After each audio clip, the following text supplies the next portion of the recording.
Bismillahirrahmanirrahim. Assalamualaikum warahmatullahi wabarakatuh. Alhamdulillahi ala ihsani wa syukru lahu ala taufiqihi wa amtinani. Asyhadu an la ilaha illallah wahdahu la syarika lahu ta'ziman li sya'nih wa asyhadu anna Muhammadan abduhu wa rasuluhu da'ila ridwanih. Allahumma salli alaihi wa ala alihi wa ashabihi wa ikhwanih. Hadirin hadirat yang Allah Subhanahu wa taala, kita lanjutkan tafsir surat Al-Fatihah dari penjelasan Syekh Muhammad bin Abdul Wahhab rahimahullahu taala. Kita sampai pada ghairil maghdubi alaihim. Al-maghdub alaihim yang dimaksud adalah orang-orang Yahudi. Mereka dimurkai karena mereka dapat hidayah irsyad, yaitu mereka dapat ilmu namun mereka tidak mengamalkannya, sehingga mereka dimurkai oleh Allah Subhanahu wa taala. Karena kita tahu bahwasanya ilmu tidaklah dipuji secara zatnya, tetapi dia dipuji karena membuahkan hasil, ya, yaitu jika membuahkan amal. Semua ilmu yang Allah puji dalam Al-Quran dan dipuji oleh Nabi dalam hadis-hadis Nabi adalah ilmu yang membuahkan amal. Apakah amal fisik, amal jawari, ataukah amal batin seperti khosyah, rasa takut, tawakal. Adapun ilmu yang hanya sebagai wawasan, tidak diamalkan, tidak membuahkan amal adalah ilmu yang tercela yang bisa menjadi bumerang. Oleh karenanya Nabi SAW bersabda, Al-Qur'anu hujjatun lak au alaik. Sungguhnya Al-Quran itu akan menjadi pembelamu atau akan menyerangmu. Makanya doa yang diminta oleh Nabi adalah ilmu yang bermanfaat. Habis salam dari sholat subuh, Nabi berdoa, Allahumma inni as'aluka ilman nafi'an. Ilmu yang bermanfaat, yaitu yang membuahkan amal. Dan Rasulullah berta'awudz, Allahumma na'udzubika min ilmin la yanfa'. Ya Allah, aku berlindung kepada Engkau dari ilmu yang tidak bermanfaat, yaitu ilmu yang hanya wawasan, tidak membuahkan amal. Ya. Allah manfa'ni bima 'allamtani wa 'allimni ma yanfa'uni. Ya Allah, jadikanlah ilmuku bermanfaat bagiku dan ajarkan aku ilmu yang bermanfaat. Karena kalau kita hanya nuntut ilmu, kemudian ilmu tersebut tidak membuahkan amal, baik amal jawarih atau amal hati, maka ini mirip dengan orang-orang Yahudi yang mereka punya ilmu luar biasa, ya. Allah muliakan mereka dengan menurunkan Taurat bagi mereka, namun mereka tidak mengamalkannya, maka mereka dimurkai oleh Allah. Allah perumpamakan mereka dengan himar. Mathalul ladzina hummilut Taurata tsumma lam yahmiluha kamathalil himari yahmilu asfara. Perumpamaan orang-orang yang diberikan Taurat kemudian tidak mengamalkannya seperti perumpamaan himar yang memikul banyak buku. Buku isi ilmu banyak dia pikul, tapi dia tidak bisa mentadaburi buku tersebut. Semakin banyak buku dia pikul, semakin berat. Maka demikian orang semakin banyak wawasan ilmu dia tahu, namun dia tidak mengamalkannya, maka akan jadi bumerang bagi dia. Maka seorang belajar dengan niat untuk diamalkan. Dan amal tidak mesti amal jawari. Ada ilmu-ilmu yang memang menuntut untuk amalnya berupa amalan hati. Seperti kita belajar tentang iman billah, iman kepada malaikat, iman kepada hari akhirat. Menimbulkan amalan hati, yaitu rasa takut, ya, khosyah kepada Allah Subhanahu wa taala, menimbulkan tawadhu. Ini juga amal, ya, ini juga amal. Yang jadi masalah orang Yahudi sudah tahu ilmunya malah melawan isi ilmu tersebut. Seperti ilmu mereka tentang adanya nabi terakhir yaitu Muhammad sallallahu alaihi wasallam sudah termaktub di Taurat, namun mereka malah tidak beriman kepada nabi tersebut. Kata Allah, ya'rifunahu kama ya'rifuna abna'ahum. Mereka mengenali Muhammad sallallahu alaihi wasallam seperti mengenali anak mereka, yaitu kenal betul sifat-sifatnya, tapi mereka tidak beriman. Wa kanu min qabli yastaghfiruna alladziina kafaru falamma ja'ahum ma arafu kafaru bih. Mereka padahal dahulunya sesumbar ketika terjadi gesekan antara Yahudi dengan tetangga mereka, orang-orang suku Al-Aus dan suku Al-Khazraj, ketika masih kafir, maka orang Yahudi selalu sesumbar, sebentar lagi akan diutus seorang nabi, kami akan bersama nabi tersebut menghabisi kalian. Selalu begitu. Setiap ada perang, mereka sesumbar. Sebentar lagi akan turun seorang nabi, diutus seorang nabi, kami berserta nabi tersebut akan habisi kalian. Sehingga ancaman orang Yahudi ini dihafal oleh orang Ansar. Ketika datang nabi, mereka bilang, loh ini kan yang sering disebut-sebut sama tetangga kita Yahudi. Ayo kita beriman di luar. Akhirnya mereka beriman, Yahudi tidak beriman. Subhanallah, punya ilmu namun tidak diamalkan. Ilmu tidak diamalkan. Maka tercela dan dimurkai oleh Allah Subhanahu wa taala. Adapun waladhdallin itu orang tersesat, yaitu semangat beramal namun tidak di atas ilmu. Itu maksudnya orang-orang Nasara. Mereka semangat beramal namun tanpa ilmu. Saking semangatnya mereka membuat bid'ah rohbaniyah. Rohbaniyah yaitu mereka di antara mereka ada yang tidak mau nikah, tidak mau punya anak, sampai tinggal di kuil-kuil menyusahkan diri ya. Maka mereka menyusahkan diri namun mereka tersesat. Makanya dalam riwayat Umar bin Khattab ketika melihat ada seorang pendeta Yahudi sudah tua, Umar menangis. Umar ingat firman Allah Subhanahu wa taala ya bahwasanya bagaimana amilatun nasibah tasla naron hamiyah. Yaitu ada orang-orang yang beramal dengan capek dan lelah namun ternyata masuk neraka jahannam. Qul hal nunabbiukum bil akhsarina a'mala alladzina dhalla sa'yuhum fil hayatid dunya wa hum yahsabuna annahum yuhsinuna sun'a. Maukah kami kabarkan kepada kalian tentang orang yang paling merugi amalannya yaitu alladzina dhalla sa'yuhum fil hayatid dunya, yang mereka tersesat namun mereka menyangka mereka telah melakukan perbuatan yang sebaik-baiknya. Kasihan.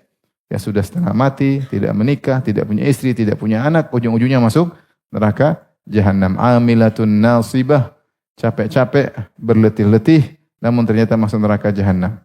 Oleh karenanya, seorang menggabungkan antara ilmu dan amal. Maka siapa yang menggabungkan antara ilmu dan amal, itulah dia di atas siratul mustaqim.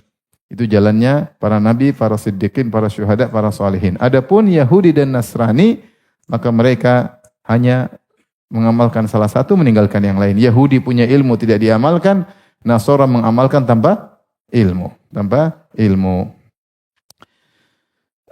Kemudian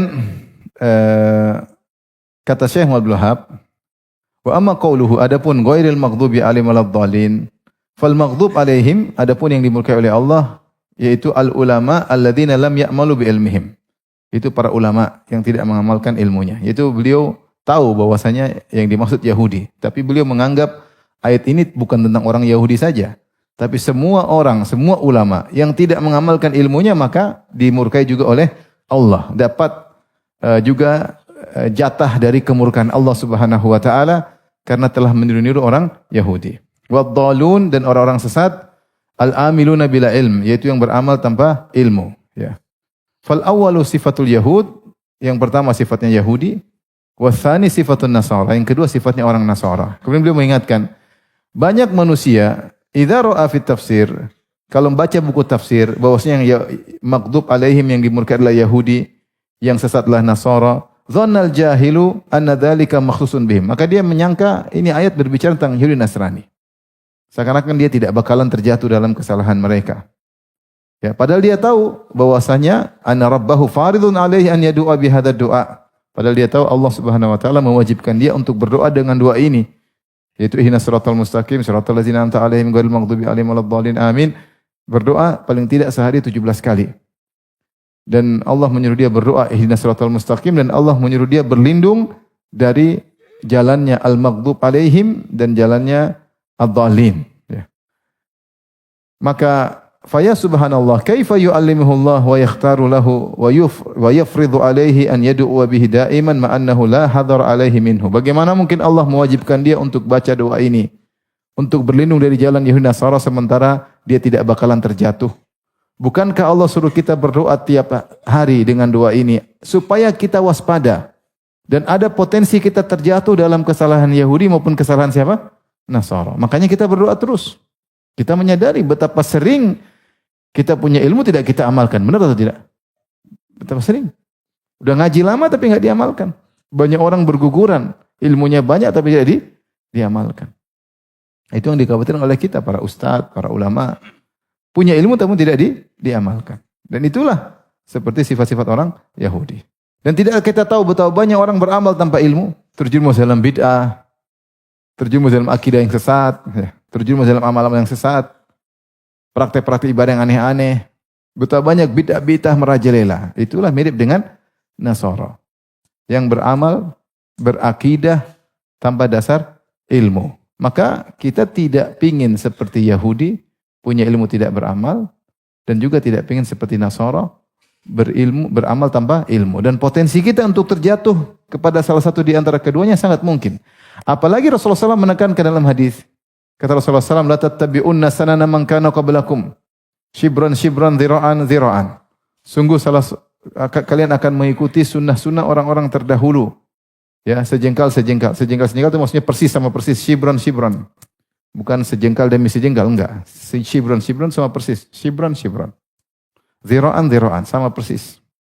Seperti dalam riwayat yang lain, hadwal qudzati bil qudzah, seperti sayap dari anak panah yang satu dengan yang lain. Orang kalau bikin anak panah, maka di belakang ada sayap kanan kiri, harus sama rata. Kalau tidak sama rata nanti anak panahnya tidak lurus. Maka dibuat sama rata. Kata Nabi, kalian akan mengikuti Yahudi dan Nasara persis seperti sayap kanan dan sayap kiri, persis. Hatta law dakhalu juhra dhabbin, sampai kalau mereka masuk dalam lubang dhab, la dakhaltumu, kalian akan ikut juga masuk. Sahabat bertanya, Yahud dan Nasara, apakah Yahudi dan Nasara? Kata Nabi, faman, siapa lagi kalau bukan mereka. Lubang dhab adalah lubang yang sempit dan berkelak-kelok. Dan tidak ada orang Yahudi masuk di situ, enggak ada. Ini cuma perumpamaan hiperbola. Sampai kalau ada orang Yahudi nekat masuk di lubang dhab, kanan kiri belok bawah atas, kalian akan ikut. Menunjukkan bagaimana semangat kalian untuk mengikuti kebiasaan Yahudi dan Nasara. Dan di antara kebiasaan Yahudi adalah berilmu tidak beramal, kebiasaan Nasara beramal tanpa ilmu. Beramal tanpa ilmu. Maksud dari Syekh Muhammad bin Wahab rahimahullahu taala, ketika kita baca ini, kita benar-benar waspada, khawatir. Bukan sekedar seakan-akan ini ayat untuk Yahudi dan Nasara, enggak. Benar. Ayat ini asalnya memperingatkan bahaya Yahudi dan Nasara, tetapi kita disuruh baca agar kita waspada. Jadi benar-benar ketika kita baca ihdinas siratal mustaqim, kita mohon, ya Allah tunjukkanlah aku jalan Nabi, jalan para sahabat. Ghairil maghdub alaihim, ya Allah jangan sampai aku berilmu tidak beramal. Walad dhalin, jangan sampai aku beramal tanpa ilmu. Kita hadirkan bahwasanya kita butuh itu. Kalau Allah tidak kasih hidayah, kita akan terjatuh seperti jalannya Yahudi. Berilmu tidak beramal. Kalau Allah tidak kasih hidayah, tidak beri taufik, kita akan terjatuh jalannya Nasara. Beramal tanpa ilmu. Ini banyak orang seperti itu. Ngomong tanpa ilmu, bersikap tanpa ilmu, komentar tanpa ilmu, beramal tanpa ilmu, berakidah tanpa ilmu. Demikianlah tersebar bid'ah, berbagai macam bid'ah yang semuanya adalah amalan tanpa ilmu. Baik amalan hati berupa akidah maupun amalan ibadah tanpa ilmu.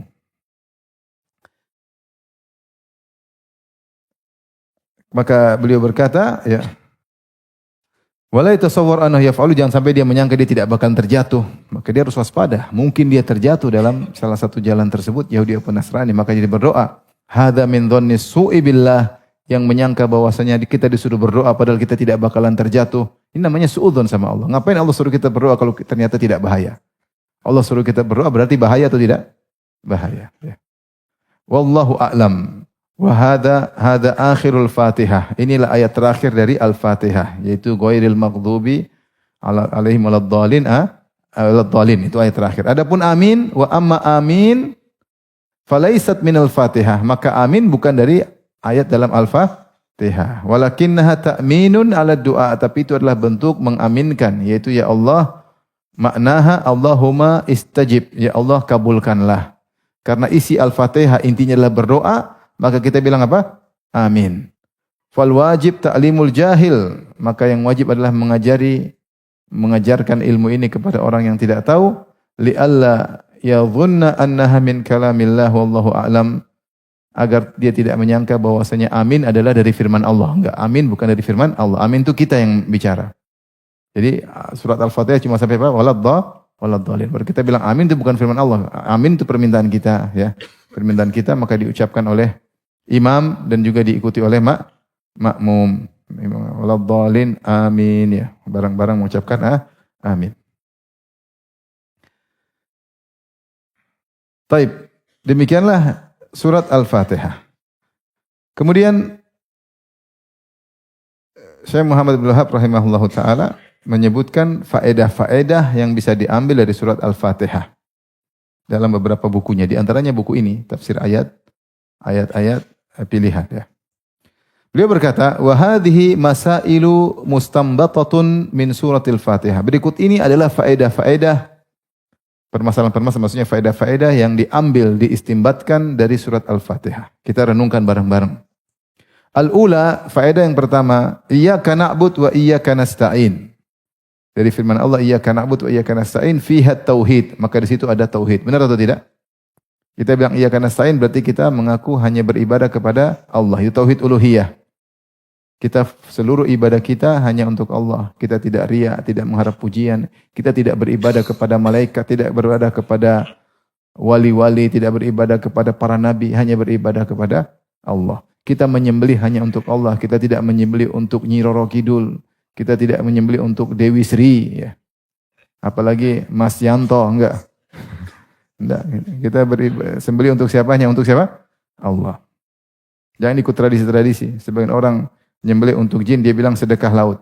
Sedekah laut mau kasih sedekah buat siapa? Ikan. Sedekah sama fakir miskin, ngapain kasih ikan? Ikan itu untuk kita makan, bukan untuk disedekahin. Paham? Ada ikan kita sedekah atau kita makan? Makan. Ini sedekah buat yang benar aja. Ada-ada aja ya. Ada bumi, sedekah bumi nyembelih kebo taruh di tengah-tengah. Apa sedekah bumi seperti itu? Ada yang bilang untuk Dewi Sri. Dewi Sri bukan, itu sembahan agama lain. Dewa Dewi sembahan agama lain. Tidak ada. Sembelih hanya untuk Allah Subhanahu wa taala. Itulah iyyaka na'bud. Hanya kepada Engkau lah kami beribadah. Hanya kepada Engkau kami beribadah. Kami tidak berharap sanjungan seorang pun. Tidak mengharap pujian seorang pun.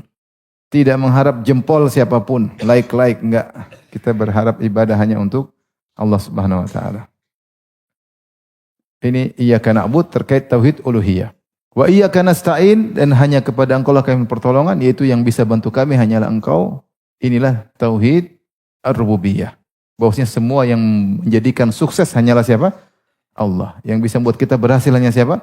Allah Subhanahu wa taala. Maka dengan iyyaka na'budu wa iyyaka nasta'in, maka kita memproklamirkan tauhid kepada Allah Subhanahu wa taala. Ini faedah pertama.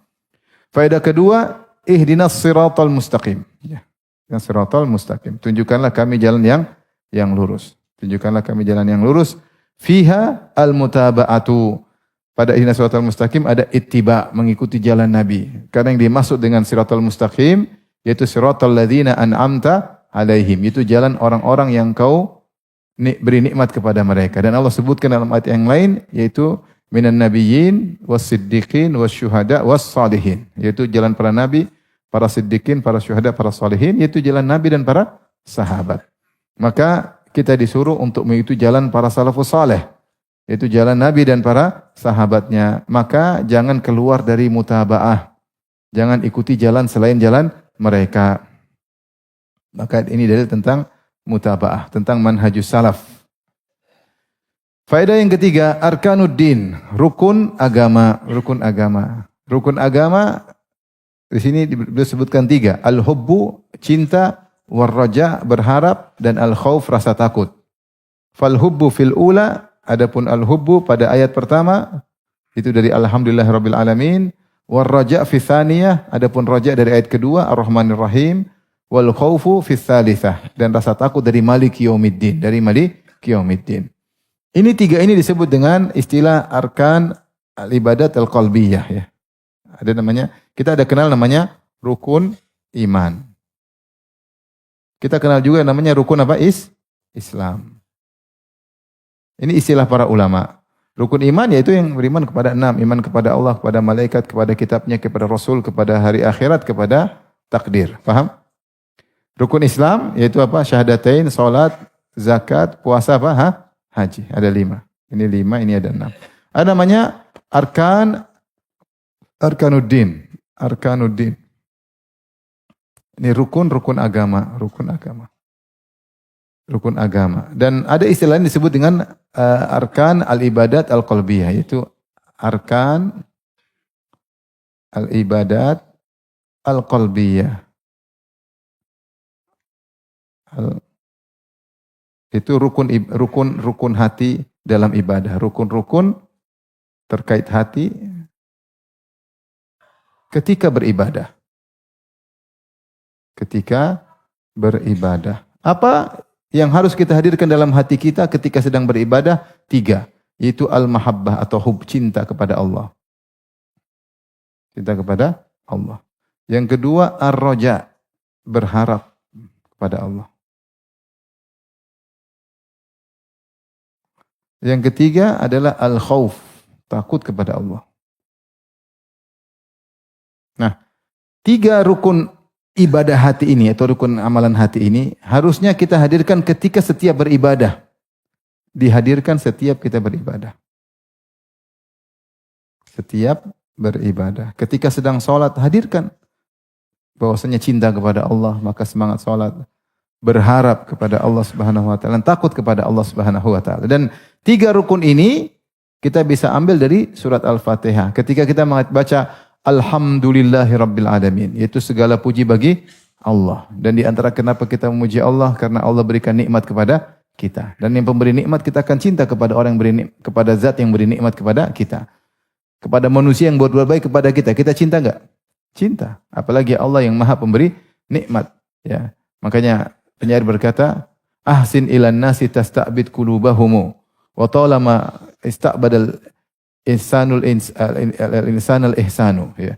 Berbuat baiklah kepada orang lain, kau akan ambil hatinya, kau akan menundukkan hatinya. Betapa kuat perbuatan baik menundukkan hati orang lain.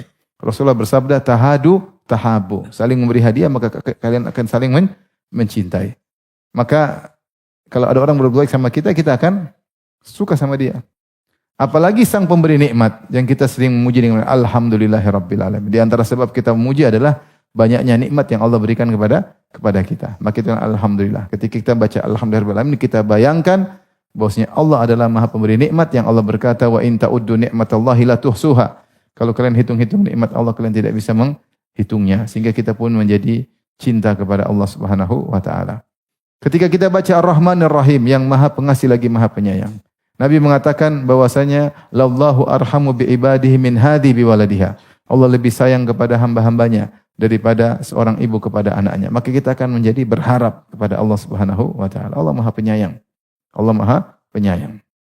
Kenapa kita suudzon sama Allah? Kenapa kita berburuk sangka? Kita berharap kepada Allah Subhanahu wa taala. Ya, bahkan dalam banyak ayat Allah menyebutkan ketika nuansa hari kiamat, Allah menggunakan namanya Ar-Rahman. Padahal nuansa hari kiamat.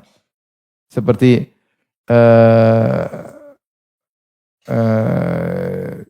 Allah mengatakan ilar rahmani wafda, ya.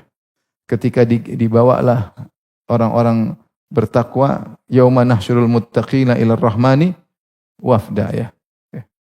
Bagaimana ketika orang bertakwa digiring kepada Ar-Rahman, ya. Itu hari sangat mengerikan, tapi Allah menyebut namanya dengan apa? Ar-Rahman, Ar-Rahman, ya.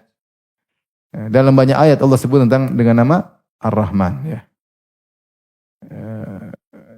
Padahal itu tentang hari kiamat. Agar kita tetap berbaik sangka kepada Allah di saat yang genting tersebut, Allah tetap membawakan namanya dengan nama Ar-Rahman, ya. Coba kita lihat.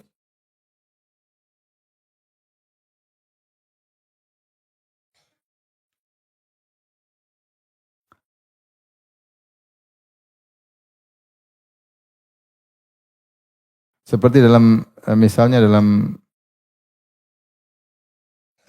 surat Maryam, Allah sebut Ar-Rahman banyak, ya. Seperti Allah berfirman,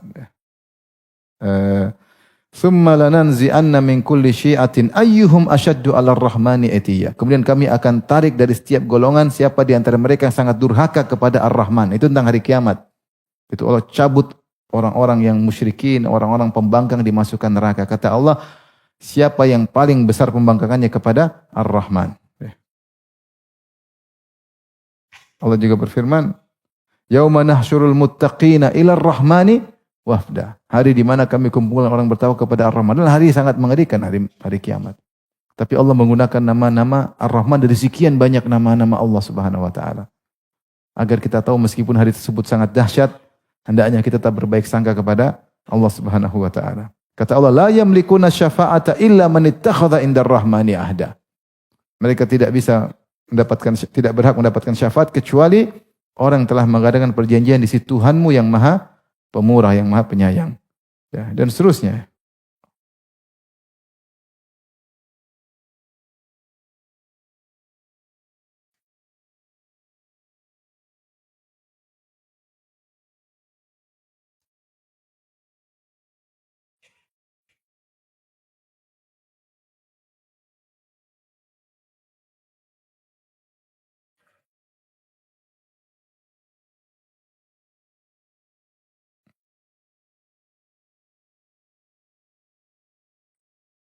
Sebentar saya carikan lagi ayat yang lain.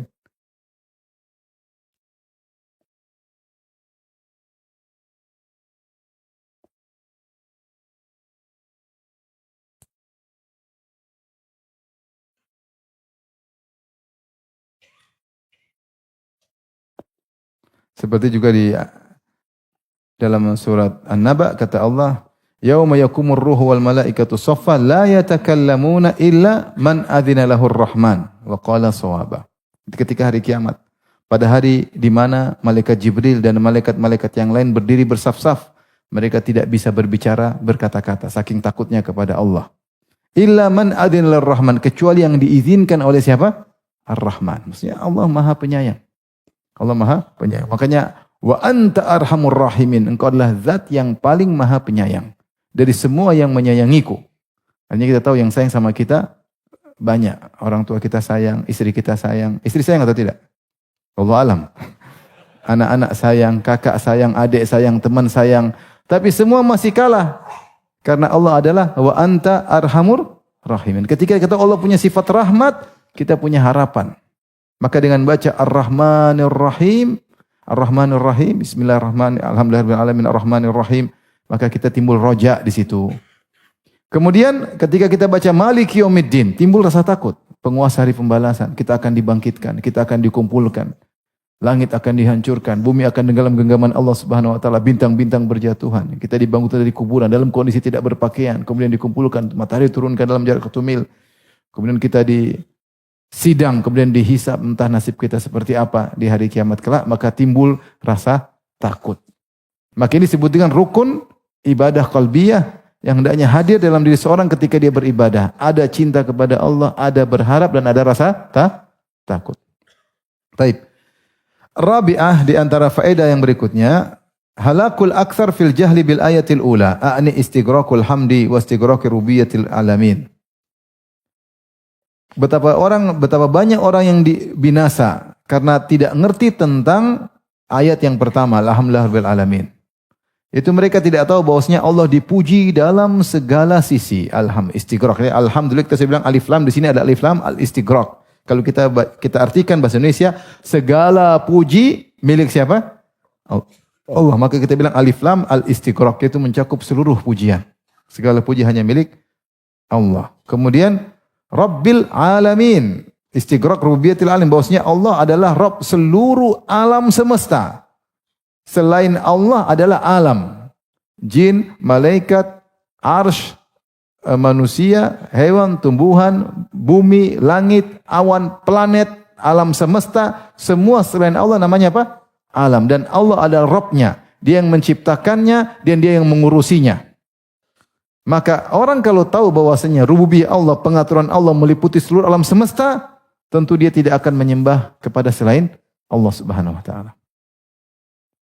Kalau dia tahu bahwasanya Allah dipuji dari segala sisi, tentu dia tidak akan menyembah kepada selain Allah Subhanahu wa taala. Namun banyak orang binasa karena lupa bahwasanya istighraq ini, bahwasanya pujian itu kepada Allah segala pujian. Allah dipuji atas nama-namanya, Allah dipuji karena sifat-sifatnya, Allah dipuji karena keputusan-keputusannya, sudah kita jelaskan kemarin pertemuan sebelumnya. Allah dipuji karena nikmat-nikmat yang Allah berikan pada kita. Maka kalau kita tahu zat ini maha terpuji dari segala sisi, ngapain dia beribadah kepada makhluk yang penuh dengan kekurangan? Kalau dia tahu bahwasanya alam semesta semua dalam genggaman Allah, alam semesta semua di tangan Allah, yang Allah kalau berkehendak tinggal bilang kun fayakun, maka tentu dia hanya beribadah kepada Allah Subhanahu. Namun banyak orang terjerumus binasa karena tidak memahami istighraq ini, yaitu kecakupan pujian dan luasnya cakupan rububiyah Allah Subhanahu wa taala. Ini maksud dari Syekh Muhammad bin Abdul Wahab rahimahullahu taala. Wallahu taala alam, ya. Akibat tidak ngerti akan ini, akhirnya terjerumus dalam banyak kesyirikan. Minta-minta kepada mayat, datang kepada mayat, mbah, saya sudah lama nikah mbah, tidak punya anak mbah. Kalau mbahnya bisa ngomong, saya juga mandul, tahu nggak? Cuma mbahnya nggak bisa ngomong.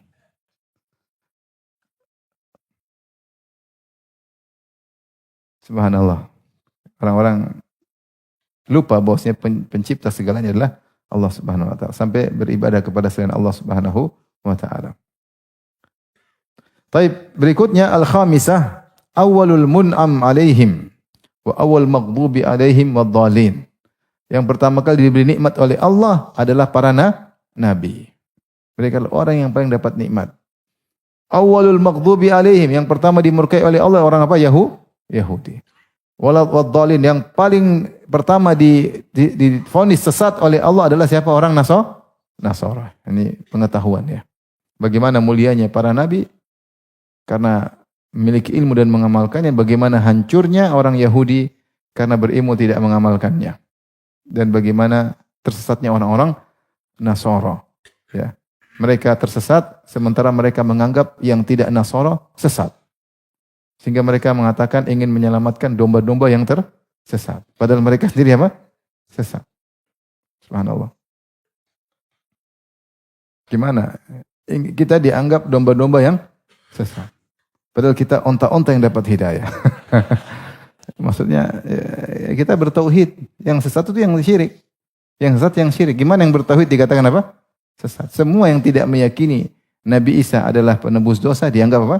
Sesat. Ingin masuk surga harus meyakini Nabi Isa penebus dosa. Mereka kita domba-domba tersesat, sementara mereka sedang dalam kesesatan. Makanya Allah mengatakan walad dhalin, jalan orang-orang yang sesat. Saya kasih logika. Nabi Isa alaihissalam diyakini diutus untuk menebus dosa. Benar atau tidak? Sehingga akhirnya dia disalib demi untuk menebus dosa. Dosa apa yang ditebus oleh Nabi Isa? Dua kemungkinan. Pertama, dosa turunan. Itu dosanya Nabi Adam. Karena Nabi Adam telah melanggar memakan buah yang dilarang. Dosa itu, setiap ada keturunan Nabi Adam, maka dosa tersebut diwariskan. Setiap kita menanggung dosa tersebut, dosa warisan. Tapi kalau dalam Islam, Nabi Adam bertobat, diterima enggak? Selesai urusan, tidak ada dosa warisan. Masing-masing nanggung dosa sendiri-sendiri. Wala taziru waziratu wizra ukhra. Dalam Islam mudah. Seorang tidak akan menanggung dosa orang lain. Nabi Adam pun sudah bertobat. Fataba alaihi, bertobat. Selesai.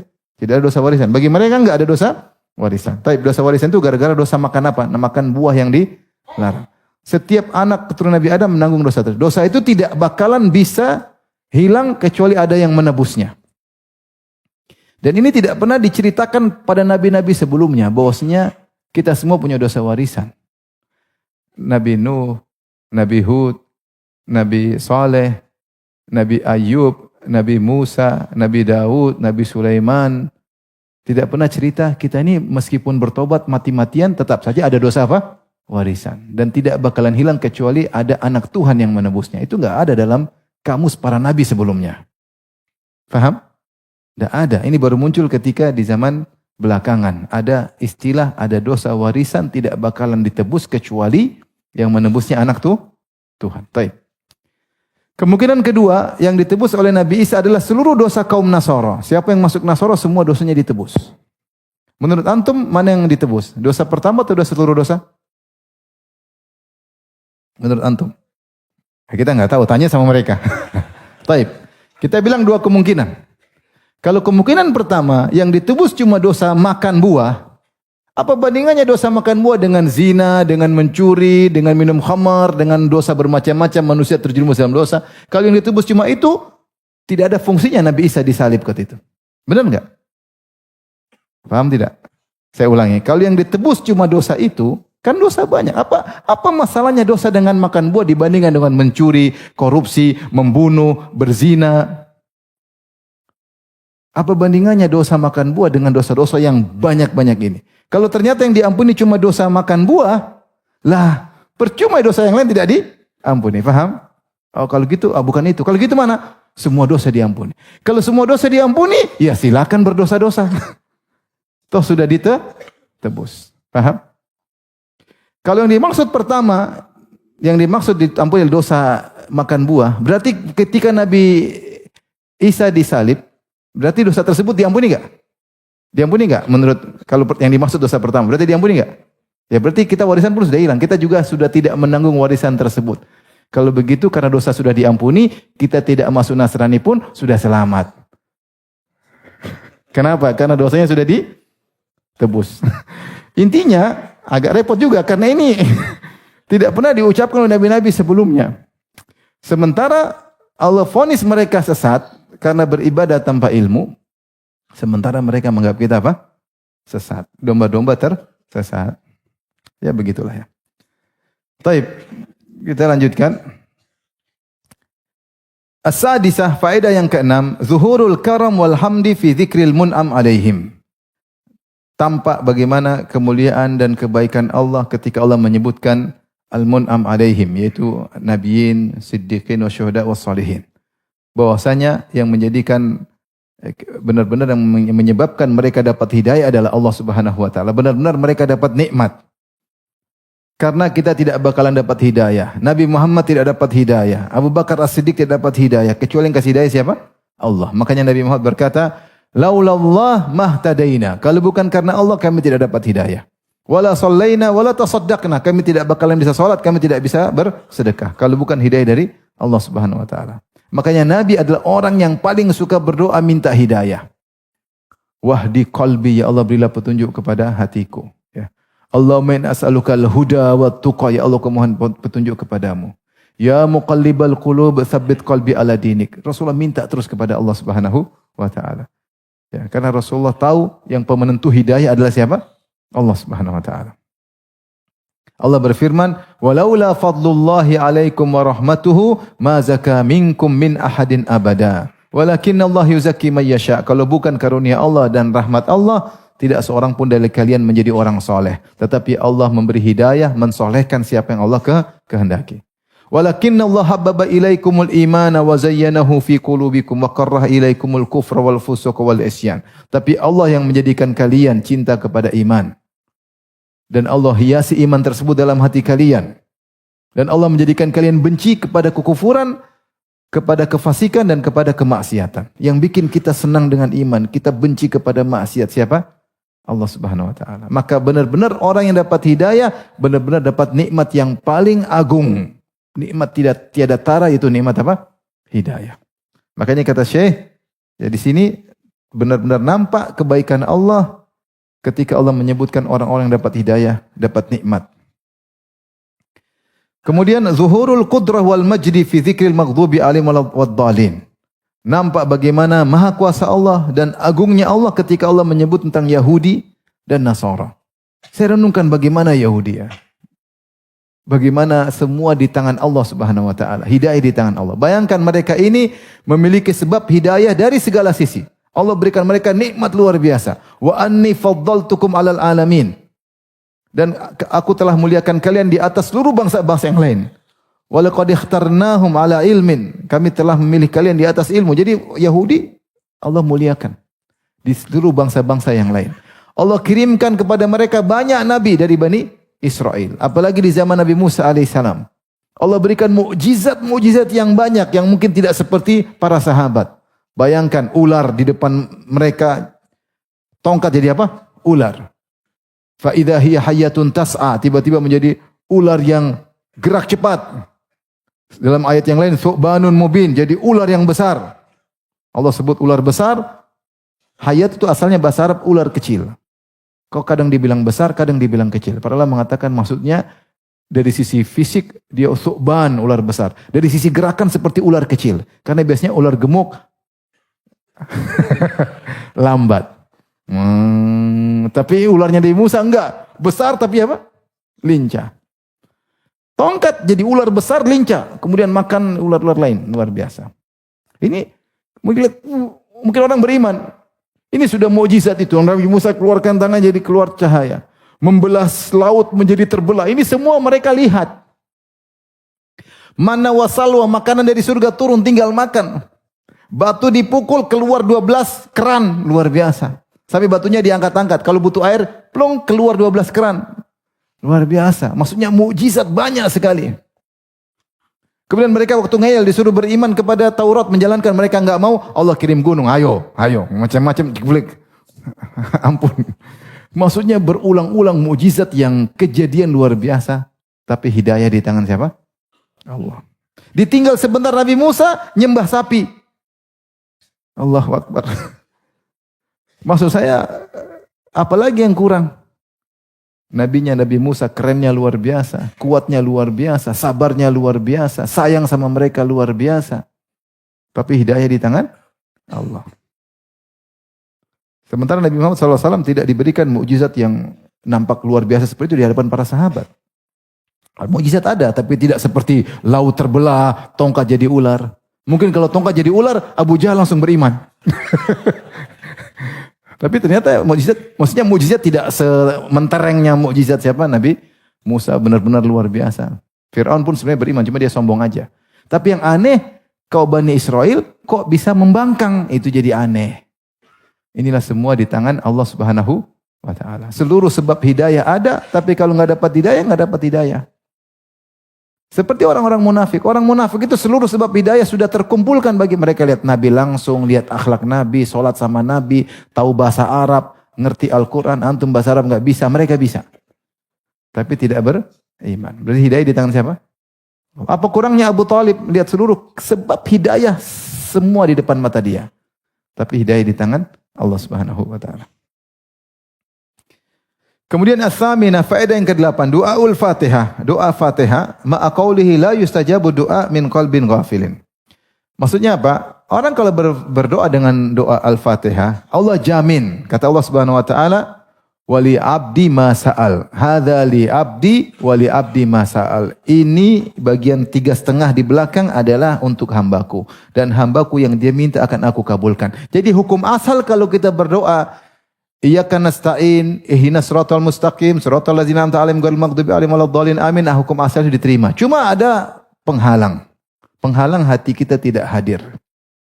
Makanya kata Nabi sallallahu alaihi wasallam, "Ud'ullaha wa antum muqinuna bil ijabah." Berdoalah kepada Allah dan kalian yakin akan dikabulkan. Wa'lamu annallaha la yastajibu du'aan min qalbin ghafilin lahin. Ketahuilah Allah tidak mengabulkan doa dari orang yang hatinya lalai. Dan subhanallah betapa sering kita lalai ketika baca ihdinas siratal mustaqim. Saking hafalnya.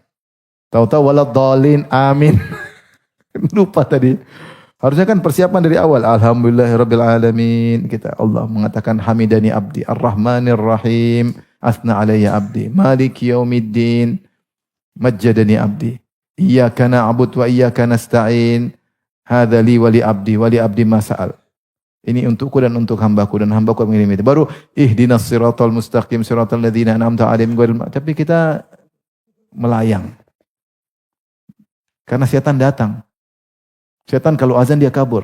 Begitu Allahu Akbar dia bilang uzkur kadza, ingat ini, ingat itu. Ingat ini, tahu-tahu assalamualaikum warahmatullahi wabarakatuh. Selesai. Masya Allah imamnya enak banget sampai tahu-tahu salam. Seandainya kita tidak lalai, harusnya dikabulkan. Hukum asal doa dikabulkan. Baik.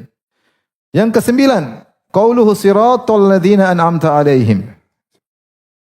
Fihi hujjatul ijma', yaitu ijma', kesepakatan para orang-orang saleh. Seperti firman Allah, "Wa may yushaqiqir rasul min ba'di ma tabayyana huda wa yattabi' ghayra sabilil mu'minin." Siapa yang beroposisi terhadap Rasulullah dan mengikuti jalan kaum muslimin, itu jalan para sahabat, dia menjauh. Berarti dia menyelisih ijma'. Al-ashirah ma fil jahli min halakil insan idza wukila ila nafsihi. Ya. Bahwasanya kejahilan menjadikan manusia binasa ketika dia diserahkan kepada dirinya sendiri. Kita ini lemah. Kalau Allah tidak menghandle urusan kita, kita urus diri kita sendiri, kita pasti binasa. Oleh karenanya Rasulullah SAW sering berdoa, "Ya Hayyu Ya Qayyum bi rahmatika astaghits, fa'aslih li sya'ni kullahu wa la takilni ila nafsi tarfata ain." Ya Allah, uruskanlah segala urusanku, perbaikilah segala urusanku, dan jangan kau serahkan diriku kepada diriku meskipun hanya sekejap mata. Apa yang mau kita andalkan dari kita? Kita begitu lemah. Kita begitu lemah, sering lupa. Benar, kita ini lemah, sering lupa. Ilmu kita cuma mikro-mikro, kita enggak tahu yang makro. Kita enggak tahu masa depan 1 detik setelah ini, kita pun enggak tahu apa yang terjadi.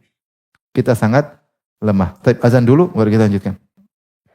Tapi kita lanjutkan tadi bahwasanya manusia adalah sosok yang sangat lemah. Khuliqal insanu dha'ifa. Manusia diciptakan dengan apa? Lemah.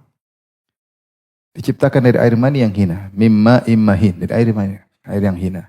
Mimma indafik, air yang terpancar. Kalau Allah tidak kuatkan dia, tidak tumbuhkan dia, tidak jadi manusia. Dan dia sangat lemah. Manusia lemah. Saya sering sampaikan, baru diganggu sedikit, sudah gak kuat. Dicium nyamuk, kena malaria. Dikecup sama corona, mati. Padahal badan kekar. Diomelin istri, mewek, nangis. Ditinggal pacar, gagal move on. Manusia lemah sekali. Fisik lemah, hati lemah, enggak kuat. Betapa banyak orang stres, banyak orang bunuh diri, banyak orang kepalanya enggak kuat, lemah manusia. Fisiknya lemah, hatinya lemah, pikirannya apa? Lemah. Terus kita mau serahkan urusan kita pada diri kita sendiri. Itu diri kita lah, belum kita tidak tahu apa yang terjadi ke depan. Tidak tahu 1 jam kemudian apa yang terjadi. Maka orang yang terhina adalah yang ditinggalkan oleh Allah Subhanahu wa taala. Orang yang terhina terlalu pede pada dirinya. Dan taufik adalah bersandar kepada Allah Subhanahu wa taala. Oleh karena seorang harus senantiasa bertawakal kepada Allah Subhanahu wa taala. Lihat faedah berikutnya, al-hadiyatu asyarah ma fiha minan nassi ala tawakkul.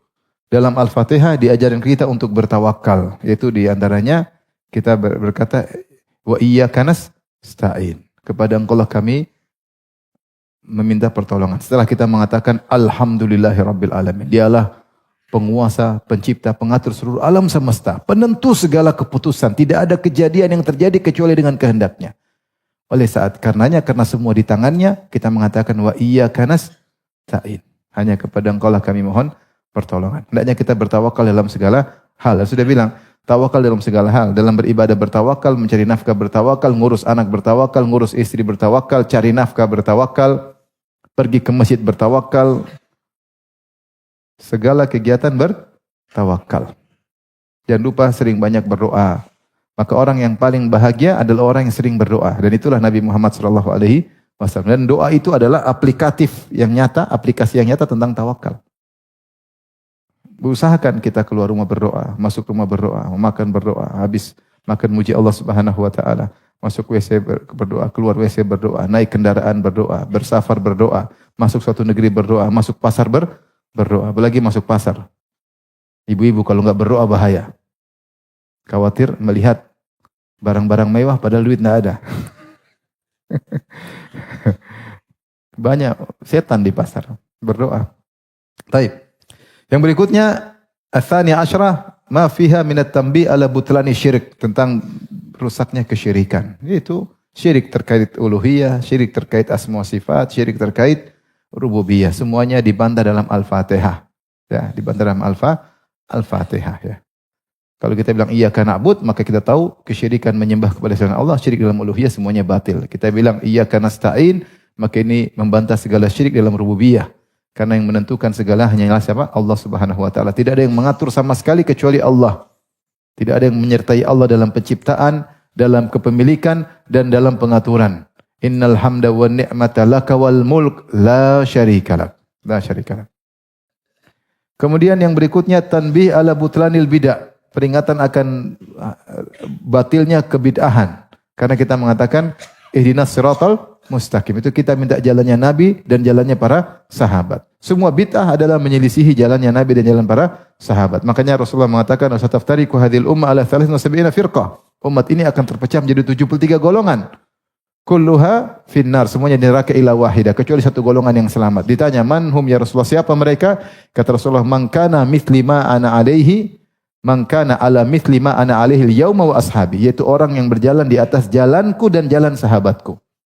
Rasulullah jadikan parameter keselamatan adalah menempuh jalan Nabi dan menempuh jalan para sahabat. Oleh karenanya Imam Ahmad ketika menulis buku Ushulus Sunnah, sebelum dia membahas tentang masalah akidah, dia taruh parameter. Kata dia, Ushulus Sunnah indana at-tamassuku bima kana alaihi ashabu Rasulillah sallallahu alaihi wasallam wal iktida'u bihim wa tarkul bid'ai fa kullu bid'atin fahiya dhalalah. Kata Imam Ahmad, pokok-pokok sunnah akidah di sisi kami adalah berpegang teguh dengan jalannya para sahabat dan meneladani mereka.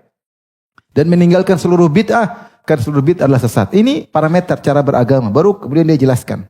Begini. Ya. Maka ketika kita berdoa, ihdinas siratal mustaqim, itu kita minta jalannya Nabi, jalan para sahabat, berarti kita tidak mau jalan-jalan yang bid'ah. Karena semua jalan bid'ah adalah jalan yang menyelisih siratal mustaqim. Makanya Ibnu Taimiyah tulis buku judulnya Iqtida'u Siratil Mustaqim Mukhalafat Ashabil Jahim. Yaitu bahwasanya iqtida' Siratal Mustaqim itu melazimkan kita menyelisihi Yahudi dan Nasara. Ya. Dan tidaklah terjerumus dalam bid'ah kecuali mengikuti jalannya apa? Nasara. Beramal tanpa ilmu. Taib. Berikutnya Rabi'at Asyar yang terakhir, ayatul Fatihah. Ayat-ayat dalam Fatihah yang jumlahnya ada 7. Kullu ayatin minha law ya'lamuhal insan sara faqihan. Kalau setiap orang paham tentang setiap ayat, maka dia akan menjadi faqih.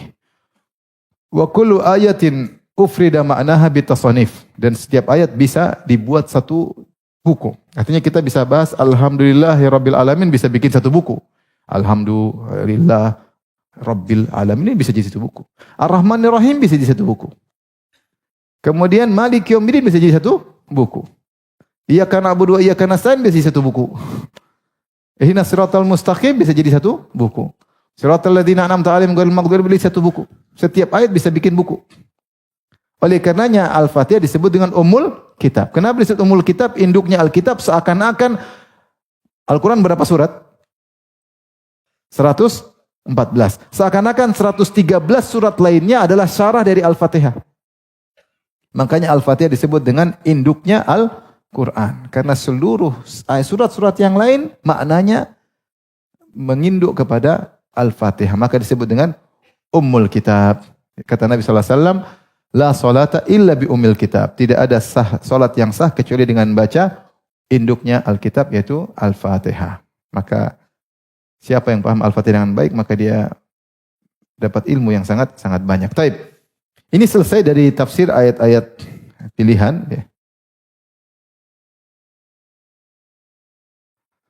Dan dalam kitab lain,